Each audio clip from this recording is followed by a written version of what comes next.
Molt bona tarda a tothom. Bona tarda a tothom.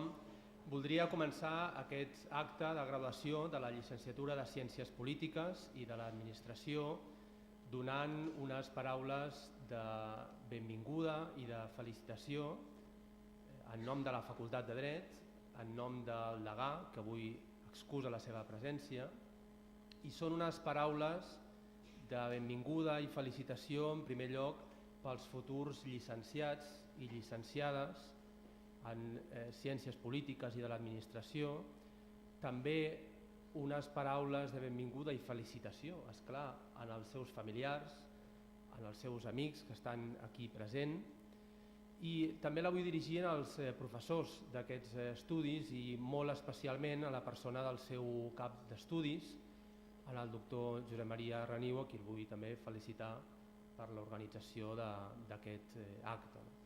I també molt especialment vull donar les paraules de benvinguda i indirectament també de felicitació, esclar que sí, als dos nostres convidats avui, el doctor Vicenç Navarro i la senyora Verònica Fumenal. Moltes gràcies a tots.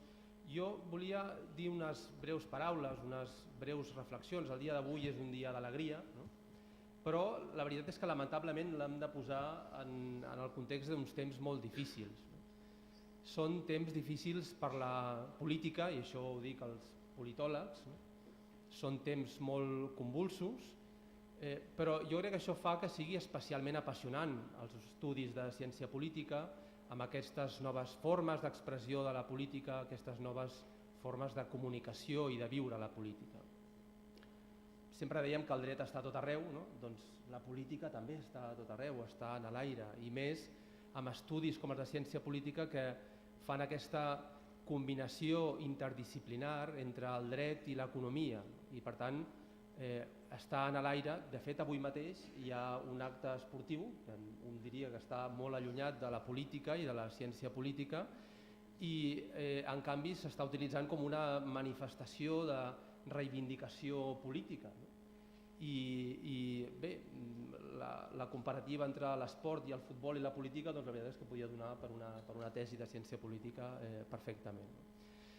Però també són temps difícils per la universitat. Estem a la Universitat de Barcelona, estem a una universitat pública i, com sabeu, són temps difícils perquè vivim l'omnipresent crisi, però les universitats públiques la viuen amb especial cruesa.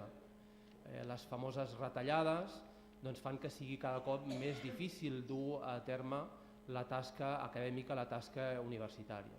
Però, malgrat això, jo no voldria deprimir, ara sembla aquí que estigui llançant un missatge depriment, és tot el contrari. El que us volia llançar és un missatge d'optimisme. Malgrat aquestes retallades, malgrat aquesta crisi, les universitats públiques, la Universitat de Barcelona especialment, està lluitant per prestar un servei de qualitat, de la màxima qualitat. Ja sabeu que davant de la crisi hi ha dues maneres de reaccionar. Una és baixant els braços i l'altra és lluitant i enfrontant-se a la situació. Diuen que la crisi el que fa és estimular la inventiva, la creativitat, i això és el que fem aquí. I la veritat és que els professors estan responent, els estudiants, vosaltres sou bona mostra d'això, estan també responent, i jo crec que podem estar ben orgullosos d'aquesta universitat que tenim, malgrat les dificultats. I precisament aquest acte de graduació és una manifestació d'aquesta qualitat, d'aquesta cerca per la qualitat a la universitat. Això és un acte acadèmic i per tant és un acte seriós, no? Veig gent molt mudada, nosaltres estem aquí molt formals i així ha de ser. Tenim uns padrins de la promoció que són experts i persones de reconegut prestigi. I malgrat això també aquest acte és un acte lúdic, és un acte emotiu, i veig cares a més conegudes per aquí per la sala que poden confirmar aquesta emotivitat en altres actes de graduació que s'han fet en aquesta casa, d'altres estudis de la Facultat de Dret, i jo crec que és una emoció, una emotivitat que és molt sana, és molt contagiosa i per tant demano a tots plegats que ens deixem contagiar per aquesta emoció del dia d'avui.